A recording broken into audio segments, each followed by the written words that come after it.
L'histoire économique est rythmée par des phases de prospérité et de difficultés économiques, qualifiées de cycles économiques, quoique certains économistes en nient le caractère régulier et préfèrent parler de fluctuations économiques. Le cycle type est une construction théorique qui décrit une économie qui passe par un maximum, puis connaît une phase de contraction jusqu'à atteindre le fond. Puis l'activité rebondit et l'on a une phase de reprise. Bientôt l'économie dépasse le maximum atteint lors du pic précédent et c'est la prospérité, et ainsi de suite. Mais les choses se compliquent car il y a plusieurs sortes de cycles, de longueurs différentes, qui se superposent.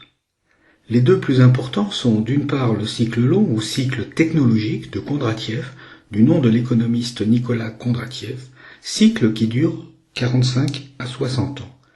D'autre part, le cycle court, parfois appelé cycle d'affaires, mis à jour par l'économiste Clément Juglar, et qui dure 7 à 11 ans. Deux autres cycles associés à des noms d'économistes doivent être mentionnés, bien que plus discutés.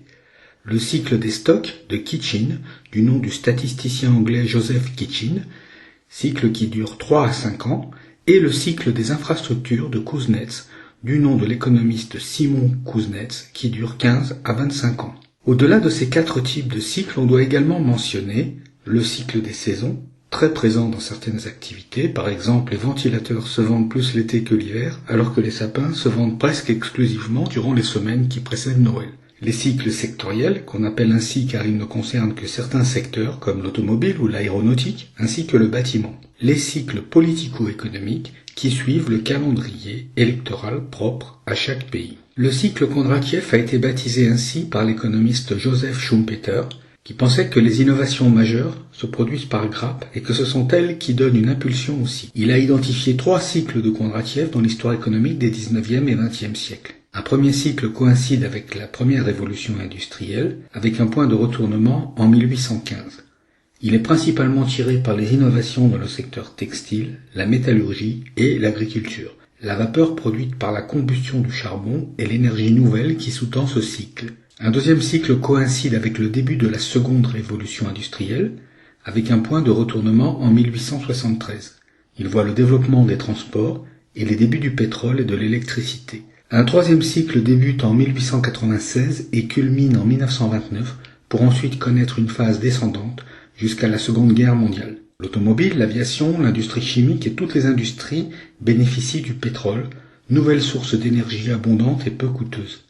Après la Première Guerre mondiale, le développement de l'organisation scientifique du travail libère aussi d'importants gains de productivité. Les cycles qui suivent la Seconde Guerre mondiale ont été imaginés par d'autres économistes que Schumpeter et il n'y a pas d'accord complet sur les dates. En revanche, la plupart des économistes est d'accord pour reconnaître que l'essor de l'informatique, des télécommunications et des biotechnologies constitue un nouvel ensemble d'innovations. Ce qui est moins clair, c'est la question de savoir comment et à quel rythme les énergies nouvelles vont se substituer au charbon et au pétrole alors que ces ressources s'épuisent. Le cycle d'affaires de Juglar correspond à des fluctuations de l'activité de 7 à 11 ans. Si l'on étudie le PIB américain, on voit qu'après la Seconde Guerre mondiale, même pendant la période dite des 30 glorieuses, il y a eu des fluctuations, comme les pics d'activité qui coïncident avec les guerres de Corée et du Vietnam, et les creux relatifs qui succèdent à ces pics.